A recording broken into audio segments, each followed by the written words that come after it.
NASCAR Cup Series race officially concluded from Bristol Motor Speedway, and Kyle Larson puts up a dominant clinic and wins at Bristol. What's going on, guys? It's Daniel, and welcome back to our video. I just got done watching NASCAR Cup Series race at Bristol Motor Speedway, the Bastard Shop's night race. We had quite a bit to talk about from this race. Let's go and talk about it. So at the start of the race, they had Alex Bowman lead the field from the outside with Kyle Larson on the inside, and Alex Bowman got a fantastic start and was able to clear for the race lead. The first caution race come out lap number 5 when Johnny Machek spun with a flat tire. He had gotten the outside wall, broke the toe link, it looked like, had some damage on the toe link, and unfortunately spun out, bringing out the caution.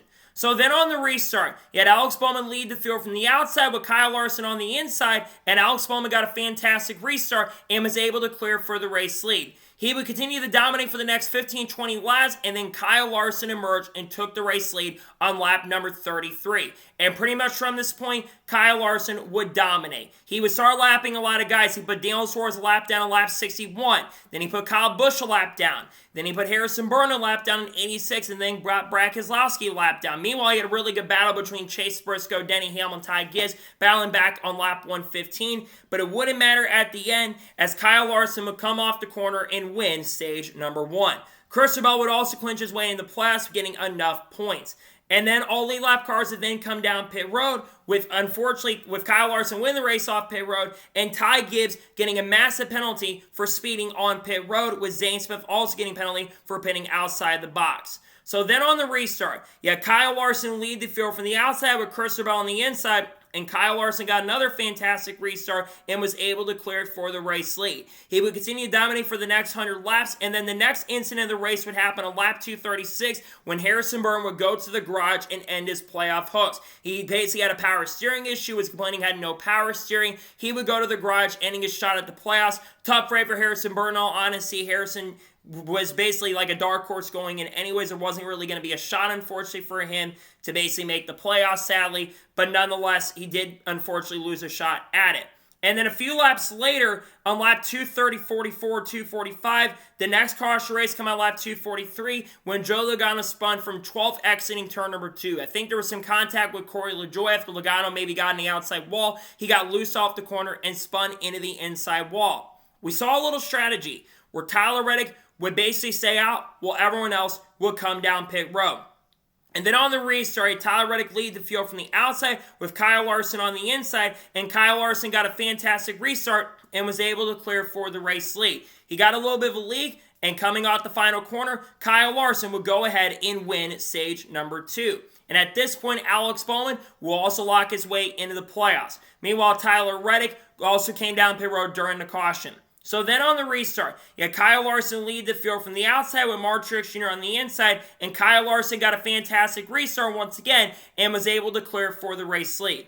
Meanwhile, you had a really good battle happening about 100 laps later between Mark Truex Jr., Chase Briscoe, Denny Hamlin, and he had Chase Elliott and Bubba Wallace up there as well. Eventually, though, I believe Denny Hamlin and Mark Truex Jr. hung on to second. And then the final caution race had come out on lap 329 when Corey LaJoie had an accident on the backstretch. He got a little bit of contact from Josh Berry and basically broke the toe link, hit the inside wall. We all know that he won't be back in the 7 car after this weekend. A tough way to go out for Corey LaJoie. He was actually having legit a pretty good run tonight. His night would come to an end, bringing out the final yellow. So then, all lead lap cars would then come down pit road with Chase Briscoe having a bad pit stop. And the most critical penalty, Mark Truex Jr. will get a penalty for speeding on pit road. Tough break for Mark Truex Jr. This would cost Mark Truex Jr. most likely a shot with how difficult it was to pass. So then on the restart, you had Kyle Larson lead the field from the outside with Denny Hamlin on the inside, and Kyle Larson got a fantastic restart and was able to clear for the race lead, with Chase Elliott getting a fantastic run and jumping up the second position. Meanwhile, Kyle Larson eventually on lap 424 continued to dominate and clinch a spot in the playoffs with getting enough points. Kyle Larson would continue to dominate, pull out the massive lead, and coming off the final corner, Kyle Larson puts up a dominant clinic and picks up his 5th win of the 2024 season, leads 462 laps, which is a record for all Hendrick drivers, and basically locks his way into the round of 12 with that win. Before I go and talk about Kyle Larson, let's talk about the 4 drivers that got eliminated. Ty Gibbs, Mark Truex Jr., Brad Keselowski, Harrison Burton do not advance to the round of 12. Ty Gibbs was not able to recover from the speeding penalty he had earlier and didn't get enough points. That speeding penalty cost him a shot and making it to the round. I had him going to the round of 12. Tough break there. Mark Truex Jr., who I expected to get eliminated in the round of 16, he had a good enough car to contend for the win tonight at points outside of Kyle Larson. He looked really good, but unfortunately that speeding penalty cost him a shot and an opportunity to make it to the round of 12. Brad Keselowski, a guy who I had going to round of 8 this year. Very bad night for Brad Keselowski. Just no speed in the car. They struggled in practice. I thought Brad was going to have a shot to contend. He never showed up tonight. He's been eliminated. And then finally, Harrison Burton. After the power steering issue, I think we all knew it was unrealistic at this point that he was going to make it to the next round. Unfortunately, Harrison Burton's night and playoff hopes are over. So those are the 4 drivers that have been eliminated. But now let's talk about the winner of the race, Kyle Larson.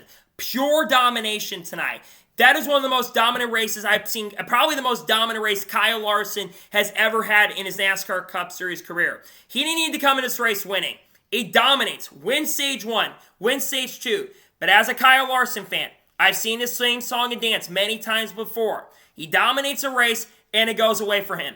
It didn't happen tonight. He put up a dominating clinic, nearly led the whole entire race from flag to flag. Once he took the lead from Alex Bowman on lap 33, no one could challenge him. That car was so strong tonight. He had the fastest car all night, puts up an extreme dominant clinic, the most deserving winner in my opinion. It's his second ever win at Bristol, and like I said, he has the record for most laps led in a single race for Hendrick. So really good day for Larson. Congratulations to him on getting his 5th win of the year. This is a big statement race for Kyle Larson, and this is the second race in the last 4 weeks where he's dominated. So big night for Kyle Larson. Congratulations to him on winning his 5th race of 2024. So now we'll go ahead and take a look at the race results. I'll give my score and thoughts on tonight's race. So Kyle Larson picks up the victory. Chase Elliott finishes second. Best run he's had in a very long time. He struggled early in the race, kind of maintained that 10th, 11th position, but they made a lot of adjustments on that car, and they made that car a lot better. But he lost by 7 seconds, which is crazy how dominant Larson was. But Chase Elliott, still a fantastic day for him. Got a lot of points. He finishes second. Bubba Wallace finishes third. Another really strong run for Bubba Wallace. He has now got a record for himself with top 5s with 6 this year, and now also has a record for top 10s with 11 in a season. Every single year he's gotten better. I think a win is coming for the end of the year. He could win next week at Kansas, in all honesty. A really great night for Bubba. One of the biggest stand-up performances for him. He finishes in third. Denny Hamlin finished fourth. Pretty solid night for Denny Hamlin. A much-needed run for him. He was coming in, basically being below the cutoff line. He did a really good job, got a lot of stage points. He finished fourth. Good run for Denny Hamlin. Christopher Bell finished fifth. He was as far up as second tonight. Faded back a little bit as the run progressed, but did have a good night overall. Good night for him. He finishes in fifth. Ryan Blaney finished sixth. He had one of the fastest cars on the racetrack at the end of the race. Unfortunately, just didn't have enough track position to get up to the front. So a very solid night for Ryan Blaney. He's been hit or miss at his track in the past. He finished sixth. Ryan Preece finished seventh. Solid night for Ryan Preece, all things considered. He struggled early, but they made that car a lot better, and he gets a top 10. Good night for Ryan Preece in seventh place. Chase Briscoe finished 8th. Another driver had a really strong run. Ran top 5 a majority of the evening. Had that slow stop to cost him a few spots, but he's still inside that top 5. Faded back a little bit at the end of the run. Good night for him, though. He finished 8th and does advance to the round of 12. Alex Bowman finished 9th. He led early, faded back a little bit, but he does get a top 10. At least led more laps than he usually has. Another top 10, been a big star so far in these playoffs. A good night for him. He finished 9th. And Ross Chastain finishes 10th. Backs up a solid run in Watkins Glen where he finished 4th. Comes home with another top 10. I feel like at least with Chastain, he's improving as years progress and has got on. A good night for him. He finishes in 10th. Michael McDowell finished 11th. Not a bad night for him. Was kind of quiet all night. Gets a solid top 15 finish. Noah Gragson finished 12th. Again, another quiet night for Noah Gragson. Does get a top 15. Austin Cindric finished 13th. I didn't think he was going to do good tonight, to be honest. Not a bad night for Austin Cindric, all things considered. He has not been that great at Bristol historically, so this is the best run he's had at Bristol in the next-gen era. Pretty solid night for him. He finished 13th. Chris Buescher finished 14th. Expecting more from him tonight, to be honest with you. Ty Gibbs finished 15th. A disappointing night for him. His car faded at the end of the run, and they just lost all the speed they had early in the race. He finished a lap down in 15th place. Not a good night, and unfortunately, like I said, eliminated from the playoffs. Zane Smith finished 16th. Another decent night for Zane Smith. I'm telling you, wherever he goes, he's going to improve that organization because he's been doing a pretty good job as of recent for Spire Motorsports. William Byron finished 17th. They struggled in the second half of this race, but he's in the next round of the playoffs, had enough points coming in. Not a bad night, but not a great night. He finished 17th. Carson Osbar finished 18th. Daniel Hemrick finished 19th. Tyler Reddick finished 20th. Not a good night for Tyler Reddick. He did get a lot of stage points, which was critical of him getting to the next round, but just not a great night for him, unfortunately. He finished 20th. Austin Dillon finished 21st. Justin Haley finished 22nd. He'll be going over to Spire Motorsports starting next week at Kansas. AJ Allmendinger finished 23rd. Mark Truex Jr. finished 24th. After having one of the best cars in the field, that speeding penalty, they could go nowhere and could not get back up to Kyle Larson. That's a bad way to go out for him, because I think he would have made it had he had the points. Tough night for Mark Truex Jr. He finished 24th after having a solid run. Continues. This is now the 8th race where he's had finishes of 20th or worse. They got to turn it around over there, but they did have a good night going. Just a bad break for him. Kyle Busch finished 25th. Not a good night for Kyle Busch, in all honesty. He's good at Bristol historically, but not with Richard Childs Racing. The RCR cars don't usually run good here. Just a bad night overall for Kyle. He finished 25th. Brad Keselowski finished 26th. I expected Brad to be a contender. He was my pick coming into the race because of how good he was here the last couple times. No speed at all whatsoever in the 6th car. Just a really disappointing night for the 6th team overall. He finished 26th. Ricky Stenhouse Jr. finished 27th. Joe Logano, after crashing, finished 28th. Josh Berry finished 29th. Disappointing night for him. Eric Jones finished 30th. Daniel Suarez finished 31st. He makes it to the next round despite having one of his worst races of the year. After 2 pretty good runs, just not a good night for Daniel Suarez. I had a bad feeling that he was going to have some sort of issue coming into it. Just not a good night overall for Suarez, but he will be racing once again in the round of 12. He finishes in 31st. 32nd place. 32nd place finish for Todd Gillen. John Hunter Nemechek finished 33rd. Josh Bilicki finished 34th. Harrison Byrne finished 35th after his issues. He's also eliminated from the playoffs. Corey LaJoie finished 36th. And finishing last in 37th is Kaz Grala. So now we'll go ahead and take a look at the playoff standings going into the next round, and we'll also talk about the race as a whole.